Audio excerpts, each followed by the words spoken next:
Matthew 27. When morning came, all the chief priests and the elders of the people took counsel against Jesus to put him to death. And they bound him and led him away and delivered him over to Pilate the governor.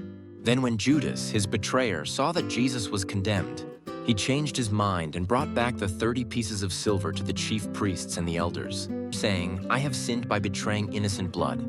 They said, "What is that to us? See to it yourself." And throwing down the pieces of silver into the temple, he departed, and he went and hanged himself. But the chief priests, taking the pieces of silver, said, "It is not lawful to put them into the treasury, since it is blood money." So they took counsel and bought with them the potter's field as a burial place for strangers. Therefore that field has been called the Field of Blood to this day. Then was fulfilled what had been spoken by the prophet Jeremiah, saying, "And they took the 30 pieces of silver, the price of him on whom a price had been set by some of the sons of Israel, and they gave them for the potter's field as the Lord directed me." Now Jesus stood before the governor, and the governor asked him, "Are you the king of the Jews?" Jesus said, "You have said so." But when he was accused by the chief priests and elders, he gave no answer. Then Pilate said to him, "Do you not hear how many things they testify against you?" But he gave him no answer, not even to a single charge, so that the governor was greatly amazed. Now at the feast, the governor was accustomed to release for the crowd any one prisoner whom they wanted. And they had then a notorious prisoner called Barabbas. So when they had gathered, Pilate said to them, "Whom do you want me to release for you, Barabbas, or Jesus who is called Christ?" For he knew that it was out of envy that they had delivered him up. Besides, while he was sitting on the judgment seat, his wife sent word to him, "Have nothing to do with that righteous man, for I have suffered much because of him today in a dream." Now the chief priests and the elders persuaded the crowd to ask for Barabbas and destroy Jesus. The governor again said to them, "Which of the two do you want me to release for you?" And they said, "Barabbas." Pilate said to them, "Then what shall I do with Jesus who is called Christ?" They all said, "Let him be crucified." And he said, "Why? What evil has he done?" But they shouted all the more, "Let him be crucified." So when Pilate saw that he was gaining nothing, but rather that a riot was beginning, he took water and washed his hands before the crowd, saying, "I am innocent of this man's blood, see to it yourselves." And all the people answered, "His blood be on us and on our children." Then he released for them Barabbas, and having scourged Jesus, delivered him to be crucified. Then the soldiers of the governor took Jesus into the governor's headquarters, and they gathered the whole battalion before him. And they stripped him and put a scarlet robe on him, and twisting together a crown of thorns, they put it on his head and put a reed in his right hand. And kneeling before him, they mocked him, saying, "Hail, King of the Jews!" And they spit on him and took the reed and struck him on the head. And when they had mocked him, they stripped him of the robe and put his own clothes on him and led him away to crucify him. As they went out, they found a man of Cyrene, Simon by name. They compelled this man to carry his cross. And when they came to a place called Golgotha, which means place of a skull, they offered him wine to drink, mixed with gall.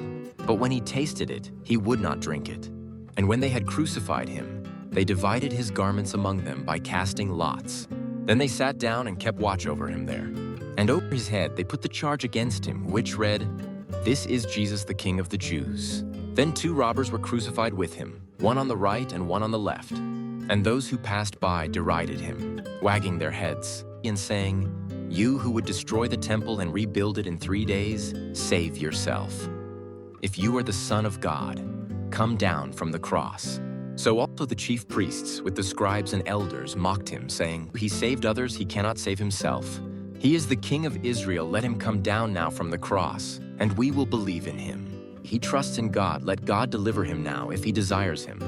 For he said, 'I am the Son of God.'" And the robbers who were crucified with him also reviled him in the same way. Now from the 6th hour there was darkness over all the land until the 9th hour. And about the 9th hour Jesus cried out with a loud voice, saying, "Eli, Eli, lema sabachthani?" That is, my God, why have you forsaken me?" And some of the bystanders hearing it said, "This man is calling Elijah." And one of them at once ran and took a sponge, filled it with sour wine, and put it on a reed and gave it to him to drink. But the other said, "Wait, let us see whether Elijah will come to save him." And Jesus cried out again with a loud voice and yielded up his spirit. And behold, the curtain of the temple was torn in two from top to bottom. and the earth shook, and the rocks were split. The tombs also were opened, and many bodies of the saints who had fallen asleep were raised. And coming out of the tombs after his resurrection, they went into the holy city and appeared to many. When the centurion and those who were with him, keeping watch over Jesus, saw the earthquake and what took place, they were filled with awe and said, "Truly, this was the Son of God." There were also many women there, looking on from a distance, who had followed Jesus from Galilee, ministering to him, among whom were Mary Magdalene and Mary, the mother of James and Joseph, and the mother of the sons of Zebedee. When it was evening, there came a rich man from Arimathea named Joseph, who also was a disciple of Jesus. He went to Pilate and asked for the body of Jesus. Then Pilate ordered it to be given to him.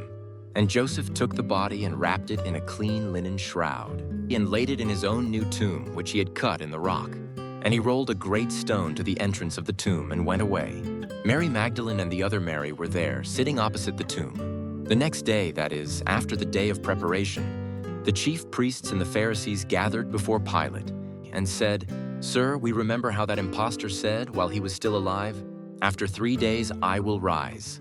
Therefore order the tomb to be made secure until the 3rd day, lest his disciples go and steal him away and tell the people, 'He has risen from the dead,' and the last fraud will be worse than the first." Pilate said to them, "You have a guard of soldiers. Go, make it as secure as you can." So they went and made the tomb secure by sealing the stone and setting a guard. Matthew 28. Now after the Sabbath, toward the dawn of the first day of the week, Mary Magdalene and the other Mary went to see the tomb. And behold, there was a great earthquake. For an angel of the Lord descended from heaven and came and rolled back the stone and sat on it. His appearance was like lightning, and his clothing white as snow. And for fear of him, the guards trembled and became like dead men. But the angel said to the women, "Do not be afraid, for I know that you seek Jesus who was crucified. He is not here, for he is risen, as he said. Come, see the place where he lay. Then go quickly and tell his disciples that he is risen from the dead. And behold, he is going before you to Galilee, there you will see him. See, I have told you." So they departed quickly from the tomb with fear and great joy and ran to tell his disciples. And behold, Jesus met them and said, "Greetings." And they came up and took hold of his feet and worshipped him. Then Jesus said to them, "Do not be afraid. Go and tell my brothers to go to Galilee, and there they will see me." While they were going, behold, some of the guard went into the city and told the chief priests all that had taken place. And when they had assembled with the elders and taken counsel, they gave a sufficient sum of money to the soldiers and said, "Tell people, his disciples came by night and stole him away while we were asleep. And if this comes to the governor's ears, we will satisfy him and keep you out of trouble." So they took the money and did as they were directed. And this story has been spread among the Jews to this day. Now the 11 disciples went to Galilee, to the mountain to which Jesus had directed them. And when they saw him, they worshipped him, but some doubted. And Jesus came and said to them, "All authority in heaven and on earth has been given to me. Go therefore and make disciples of all nations, baptizing them in the name of the Father and of the Son and of the Holy Spirit, teaching them to observe all that I have commanded you. And behold, I am with you always to the end of the age."